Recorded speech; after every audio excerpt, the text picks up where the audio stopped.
semuanya. Kamari makan pepaya, perkenalkan nama aku Alia. Itu bukan pantun ya, itu grogi. Oke. Aku ini mahasiswa, lebih tepatnya mahasiswa anak rantau. Di sini ada mahasiswa juga? Ada. Boleh tepuk tangannya dulu. Kenapa tepuk tangan lemes banget? Yang tepuk tangan yang lemes pasti lagi mikirin tugas yang deadline-nya besok ya? Tapi baru keinget sekarang. Kalau kalian tuh bahaya banget. Kalian di sini ketawa-ketawa, tugas kalian di rumah lagi ngapain balas dendam. Jadi di sini aku mau cerita tentang dunia perkuliahan anak rantau, tentang mimpi, harapan, dan kebiasaan aneh yang namanya pura-pura produktif. Aku tuh produktif banget tau. Saking produktifnya aku tuh sampai bikin to-do list activity. Isinya panjang banget. Yang kecetak cuma bagian bangun tidur doang. Itu pun kadang lupa. Nah, tapi selama aku jadi anak rantau, aku tuh baru sadar kalau ternyata anak rantau tuh bukan cuma soal jauh dari orang tua, tapi soal gimana kita kelihatan sibuk padahal aslinya bingung. Jadi kalau aku lagi kelihatan sibuk, itu tuh sebenarnya aku lagi mikir, kenapa ya hidup aku kayak gini banget? Itu tuh bukan overthinking ya, itu skripsi batin. Ada yang relate gak? Ada. Kelihatan sih dari tatapan kosongnya. Tatapan kosong kalian tuh kayak yang badannya di sini tapi jiwanya masih loading kayak tempo pinjaman. Jadi kalau nanti cerita aku itu absurd, itu kalian tenang ya, itu bukan dilebih-lebihin. Tapi itu bukti laporan anak mahasiswa rantau versi jujur, tanpa sensor dan tanpa solusi. Nah, ini mulai dari dunia perkuliahan ya, yang harapannya tuh di dunia perkuliahan tuh kita menjadi anak yang dewasa, punya pola pikir kritis dan masa depan cerah. Tapi di dunia perkuliahan tuh malah jadi tempat aku nahan panik dan pura-pura ngerti, kayak slide PPT dosen yang jalan terus, tapi otak aku masih nge-stuck di judul.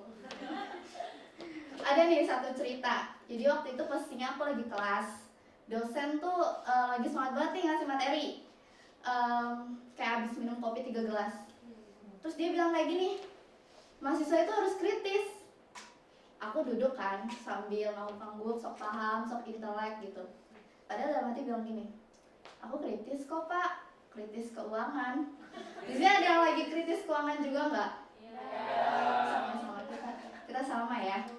Terus saking kritisnya keuangan aku itu, sampai-sampai setiap hari tuh pasti teman aku ada yang bilang kayak gini, Al, kamu udah makan belum?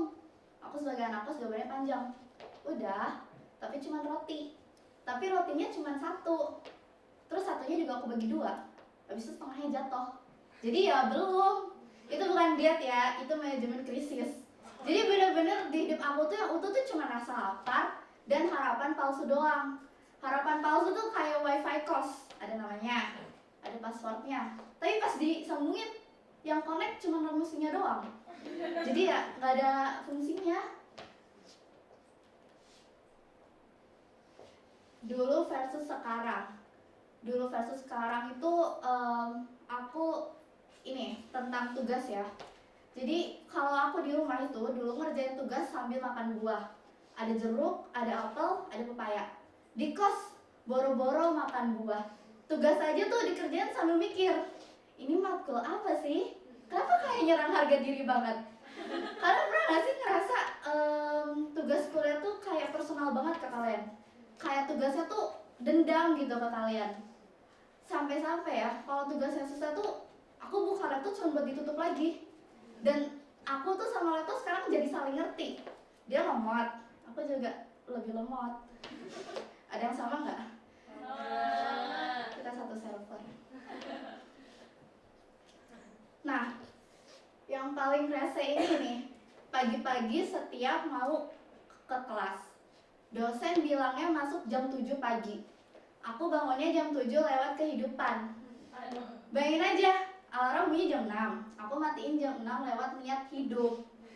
Panik kan, lompat dari kasur kayak ada gempa, lari ke kampus, muka setengah sadar, ngos-ngosan, gak make up. Pas nyampe kelas, aku buka pintu nih pelan-pelan. Udah siap nih mau dimarahin dosen. Ternyata kelasnya libur. Tapi yang paling kesel tuh bukan kelasnya libur, capeknya nggak ikut libur, capeknya ikut masuk, nilai aku nggak masuk. Dan kalian tahu nggak sih, di kos aku tuh tempat yang serem tahu. Tapi bukan serem horor ya, ini tuh serem ekonomi. Bayangin aja ya, aku lagi tidur nih nyenyak malam-malam, kebangun jam 3 pagi karena denger suara tit tit tit. Itu tuh setan ekonomi, tau gak sih? Panggilan bayar listrik.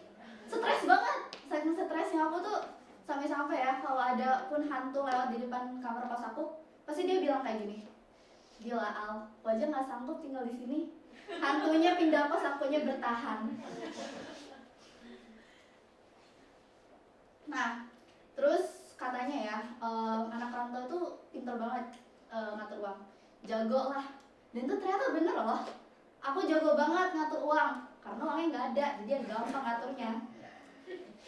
Nah, kalian pernah nggak sih kalau lagi akhir bulan nih, uang kan nipis ya, uang nipis nih, sisa 100.000 lah misalnya gitu. Itu kalian mikir apa? Kalau aku sih mikir kayak gini, ini tuh duit cukup buat bertahan hidup atau buat nambah trauma hidup? Nah, kalau kondisi aku lagi kayak gitu tuh, lagi krisis-krisisnya uang aku, cara bertahan aku sebagai anak kos tuh simpel banget. Kalau aku nggak bisa makan, aku tidur. Kalau aku nggak bisa tidur, aku minum air. Kalau airnya habis, ya udah senyumin aja hidupnya. Ntar juga dia bingung, ini anak kenapa belum tumbang juga gitu. Nah, terus dan aku itu jujur aku tuh seneng banget, jujur aku tuh bangga banget sama diri aku sendiri karena aku bisa bertahan hidup cuma dengan modal semangat, harapan, dan promo GoFood 60%. Karena aku tuh sekarang harapan aku sebagai anak rantau itu cuma punya 2 harapan.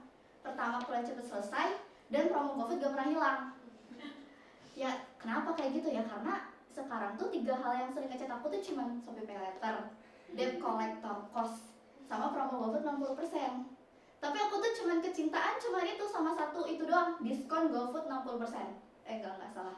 Itu bukan diskon, itu teman hidup. Bayangin aja ya, dia nggak nanya kabar, nggak nanya IPK berapa, nggak nanya masa depan. Dia cuma bilang, mau makan murah nggak sayang? Itu tuh kayak kata-katanya lebih manis dari mantan manapun yang bilang, kita kedepannya bakal cerah. Cerah dari mana? Hidup aku aja kayak lampu kos, redup bergetar sebentar lagi mati. Tapi jujur, aku senang banget bisa sharing kekacauan hidup aku ke kalian semua. Kayak ya lebih baik ke kalian curhatnya daripada ke teman kau sendiri. Pasti dia jawabnya kayak gini, Al, hidup aku tuh lebih hancur. Dan ya dia bener sih. Jadi buat kalian ya yang ngerasa hidup kalian lagi berat, lagi kacau, lagi ngerasa tuh ya ampun, bisa gak sih kita bertahan? Bisa. Kalian ingat aku aja bisa hidup bertahan dengan saldo segitu. Kalian juga pasti bisa. Karena ya saldo aku tuh sekarang udah bukan angka, itu tuh udah hinaan. Jadi semoga kalian hidupnya lebih baik daripada saldo aku ya. Dan kalau misalkan di antara kalian hidupnya ada yang lebih parah dari aku, wah, kayak kita harus foto bareng deh buat dokumentasi before after kegagalan. Terima kasih semuanya.